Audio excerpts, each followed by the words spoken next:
Salut à tous, très heureux de vous retrouver aujourd'hui pour une nouvelle review du vaisseau Sith de l'Inquisiteur. Une jolie boîte portant la référence 75 336, contenant 924 pièces et qui est disponible depuis quelques temps pour 100€. Et oui, c'est déjà le retour aux séries, mais cette fois-ci de l'inédit sur la chaîne, puisque le set est dédié à la très attendue mini-série sur Obi-Wan Kenobi, et plus précisément à ses antagonistes, les Inquisiteurs.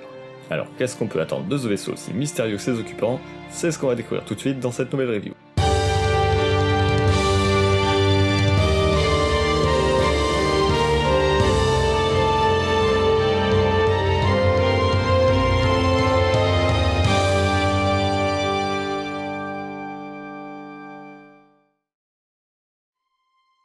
Comme pour chaque lancement de film ou de série, il faut marquer les esprits même quand il n'y a pas grand chose à se mettre sous la dent. C'est un peu le cas ici puisque ce transport Sith est basé sur un vaisseau avec un temps d'apparition de quelques secondes sur la moitié des épisodes proposés. De plus, sur le peu de plans où il apparaît, on n'aperçoit que peu de choses et il faudra donc faire autant confiance au concept art qu'aux images de la série pour se faire une idée sur la ressemblance du modèle. Sur ce point-là, c'est vrai qu'on se moque pas de nous. Malgré une forme très angulaire et pas forcément évidente à reproduire, on a là une parfaite copie de ce vaisseau qui réussit à se démarquer tout en étant plutôt semblable à d'autres designs. Au final, on dirait une version plus affinée de la navette du directeur Krennic vue dans Rogue One, et hasard de la chose, le set Lego s'en rapproche également dans sa construction. En effet, la principale fonctionnalité du vaisseau Sith, c'est qu'il s'ouvre sur les côtés une fois que toute la partie centrale, en démarrant par le cockpit, s'est déployée. Grâce à cette ouverture, c'est tout l'intérieur du vaisseau qui se retrouve facilement accessible. On y trouve largement assez d'espace pour y placer nos 3 inquisiteurs avec 3 sièges qui leur permettent de s'y installer malgré leurs pièces d'armure. Il y a également 3 pièces pour ranger les lames de leur sabre laser et pas moins de 6 stickers viennent joliment habiller les côtés et l'arrière. Une fois refermé, le vaisseau se montre suffisamment texturé malgré son apparence monochrome et la vitre imprimée est du plus bel effet. Dommage pour la pièce qui vient s'y superposer qui me semble un peu trop brute et marque trop grossièrement le sommet.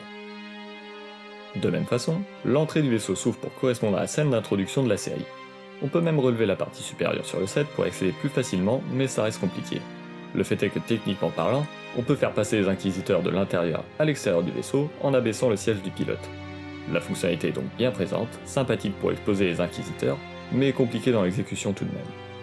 Les 2 mandibules qui entourent cette entrée sont d'ailleurs assez remarquables dans leur construction, et leur aspect est tout à fait raccord avec ce que l'on pouvait en attendre. Il y a seulement les 2 joints près du cockpit qui restent visibles, mais c'est loin d'être leur moins bonne utilisation. Ici, la couleur se fond avec d'autres détails du vaisseau, alors que le dernier TIE Fighter de 2021 par exemple avait à mon humble avis un peu gâché son rendu à cause de cette pièce.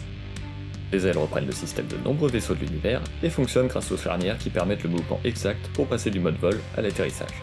Elles sont très bien texturées et les canons des extrémités sont aussi cylindriques que les originaux, mais j'aurais tout de même ajouté une toute petite pièce supplémentaire pour sublimer l'arrière et coller encore mieux à ce que l'on voit sur le modèle d'origine. Rien de nouveau pour les canons à ressort qui sont cachés sous les ailes. Très visibles quand elles sont repliées, l'effort a été fait en mode vol pour les masquer complètement. Si votre but est simplement d'exposer le modèle, ils sont heureusement très simples à retirer. L'arrière n'a pas été négligé et reprend plutôt bien l'aspect pyramidal du véhicule, avec encore ici 3 stickers pour la texture, et tout le reste qui est habillé avec des plaques lisses. Si les fentes qu'on aperçoit à l'arrière avaient l'air compliquées à réaliser, puisqu'il fallait que tout l'arrière puisse s'ouvrir avec le reste du vaisseau, on constate tout de même qu'elles ont été plus ou moins réalisées avec l'espace entre les charnières et les pièces d'aileron. C'est vraiment convaincant quand on voit la complexité du modèle. Juste en dessous, les réacteurs sont assez simplifiés, mais leur forme suffit à faire le travail. J'essaie simplement de savoir à quoi correspondent les excroissances juste à côté d'eux qui semblent s'être retrouvées là un peu par hasard. Au final, on pourrait presque les déplacer sur les extrémités des ailes pour corriger un peu le détail que j'évoquais tout à l'heure. Enfin, les trains d'atterrissage reprennent les pièces habituellement utilisées pour les vaisseaux de cette taille et se retirent avec une grande facilité si besoin est. On observe au passage l'aspect coquille vide si on s'attarde sur le dessous du vaisseau, et c'est un peu dommage même si c'est clairement pas l'angle le plus visible une fois le vaisseau exposé. Comme tous les inquisiteurs, le Grand Inquisiteur était un Jedi qui a basculé du côté obscur. Ancien garde du temple Jedi de Coruscant, le natif du Tapo n'a pourtant jamais eu l'impression d'appartenir à l'ordre. Sachant pertinemment qu'il n'étudiait qu'un seul aspect de la Force, il n'avait également qu'un accès restreint aux archives Jedi, car l'archiviste Joe Castelli ne le considérait pas prêt à accéder aux documents les plus secrets. Après l'Ordre 66, il fut recruté par Dark Sidious pour occuper la place qui lui donne son nom. Pour finir de le convaincre, l'Empereur lui promit un accès total aux anciennes archives Jedi. Désormais à la tête de l'Inquisitorius, il est au service de Vador pour traquer les Jedi à l'aide des Inquisiteurs sous ses ordres. Si la représentation du Grand Inquisiteur en live action a beaucoup fait parler lorsque les premières images du personnage sont sorties, sa figurine n'ouvrira aucun débat tellement elle est impressionnante. Un peu de détail, c'est une copie conforme du personnage incarné par Rupert Friend. Bien que la figurine ne dispose que d'imprimés classiques, le fait que toutes les parties grises aient été tompographiées sur des pièces noires permet de faire apparaître les bottes et les plaques d'armure sur les jambes. Même chose pour le torse avec la ceinture parfaitement identique, et le plastron qui se combine avec la pièce des épaulettes pour reproduire sa profondeur. Le voyant rouge et l'insigne distinctif du Grand Inquisiteur sont également imprimés sur la pièce et sur le torse lui-même. Le bon point, c'est que sa pièce d'armure permet quand même une certaine mobilité, ce qui n'était pas le cas pour celle utilisée par Wrecker et les Dark Troopers. Elle dispose également d'un crochet pour ranger le sabre laser distinctif des Inquisiteurs comme en vrai. Le rendu sans le sabre est malheureusement un peu voyant, mais c'était difficile de faire autrement. Son visage marqué par la colère affiche des yeux cites rouges plutôt que jaunes, mais l'effet reste correct. Ses autres traits sont presque tous présents, entre ses rides verticales caractéristiques de son espèce, et les autres marques de son visage qui sont malheureusement grises plutôt que rouges. Pourtant, elles étaient bien réalisées pour sa figurine tirée de la série Rebels, et ses yeux étaient bien jaunes. Mais ce qui est vraiment dommage, c'est de ne pas avoir imprimé les protections sur ses oreilles, alors que c'est là aussi une caractéristique des Pawns, qui doivent protéger leur ouïe hypersensible. Le Grand Inquisiteur dispose également d'un modèle de cape unique qui est très réussi, qui permet de ne pas se plier à cause de la pièce d'armure. Dommage là aussi qu'elle ne soit pas rouge à l'intérieur comme le modèle original, mais c'est loin d'être le point le plus dérangeant. On ne sait pas grand chose du cinquième frère, mis à part qu'il participa à la chasse de l'ancien membre du Conseil Jedi Iskos, dans laquelle il se montra particulièrement loyal à Vador. Très impliqué dans sa tâche, il n'hésite pas à se montrer brutal envers les autres membres de l'Inquisitorius, se revendiquant comme le prétendant direct au poste de Grand Inquisiteur. La figurine du cinquième frère est elle aussi très inspirée avec ses pièces distinctives. Il partage les mêmes jambes que le Grand Inquisiteur, même si je soupçonne que celle-ci lui soit dédiée à l'origine, puisque la tenue de son supérieur n'a pas les lignes verticales qu'on peut apercevoir. Rien à redire sur son torse qui reprend à l'identique les motifs de sa combinaison. Là aussi l'imprimé joue avec la pièce d'armure unique du cinquième frère pour optimiser son rendu. Il ne manque que les lumières rouges pour atteindre la perfection. Elle permet un peu moins de mouvement, mais comporte tout de même un rangement pour le sabre. Son casque est repris de sa figurine Rebels, et s'il est plutôt approprié, il gâche un peu le rendu à l'arrière qui se retrouve imprimé sur la pièce de la tête, mais qui au final est caché par le casque. Occasion manquée, mais pardonnable vu la zone. Son visage est dit très approprié et fait un compromis entre ces deux versions. Ses traits sont plutôt ceux de l'acteur, alors que les yeux transparents évoquent clairement la version animée. L'impulsive troisième sœur, autrefois connue sous le nom de Reva Sevander, était une novice au Temple Jedi lorsque Dark Vador exécuta l'Ordre 66 et envahit les lieux accompagné de sa 501e Légion.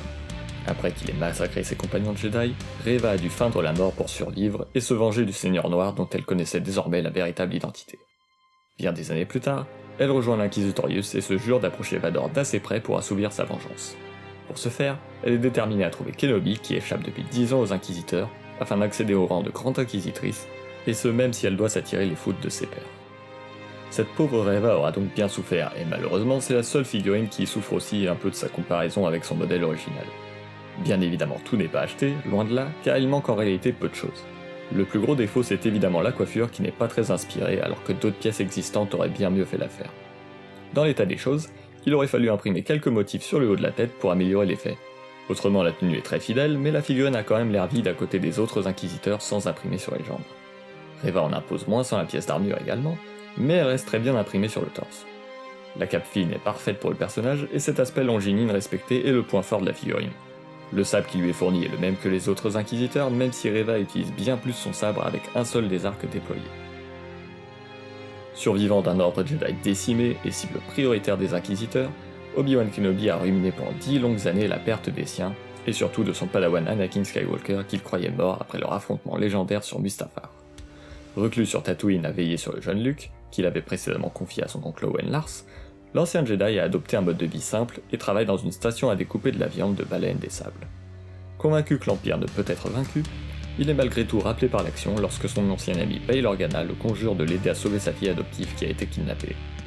Ne pouvant laisser Leia à son sort alors que Yoda lui-même l'avait confié à Bail 10 ans plus tôt, Obi-Wan se résout à déterrer son sabre laser, quelles qu'en soient les conséquences. On retrouve le Jedi dans sa tenue bleue du premier épisode de la saison, et là encore on frôle la perfection. Sa simplicité est très bien retranscrite et porte tout de même assez discrètement les marques d'usure accumulées à son travail. Une pièce originale pour son poncho offre du caractère à sa figurine, même s'il faudra quelques efforts pour la plier un peu et l'ajuster au personnage.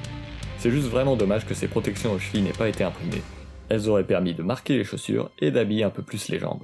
Son visage est dans la continuité du dernier réalisé pour l'épisode 3, et prend seulement quelques rides et une nouvelle expression fatiguée qui correspond bien à ce pauvre Obi-Wan. La coiffure créée pour l'occasion est un peu spéciale, mais sous certains angles, elle est tout de même bien représentative. Comme d'habitude, il est plus roux qu'à l'écran, mais comme ça a presque toujours été le cas pour ces figurines de la prélogie, ça aurait été comme renier l'histoire de la marque si on avait changé ce détail. En résumé, on a ici affaire à un excellent set qui réussit l'exploit de faire beaucoup avec pas grand chose. Pas par rapport au nombre de pièces évidemment, mais bien par rapport à ce que l'on pouvait voir de celui-ci à l'écran. Il est également très impressionnant au niveau de la réalisation pour une forme assez compliquée et le rendu final est magnifique. Au final, à part le traditionnel problème des briques noires qui prennent facilement les marques et les traces de doigts, il y a peu de choses à dire en ce qui concerne les défauts du vaisseau.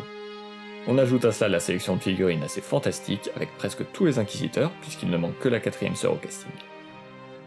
Avec la figurine inédite d'Obi-Wan en prime, le set ne fait pas la fine bouche et on a vraiment l'impression d'en avoir pour son argent, et c'est pourtant rare en ce moment avec la gamme Star Wars, malgré des sorties souvent intéressantes.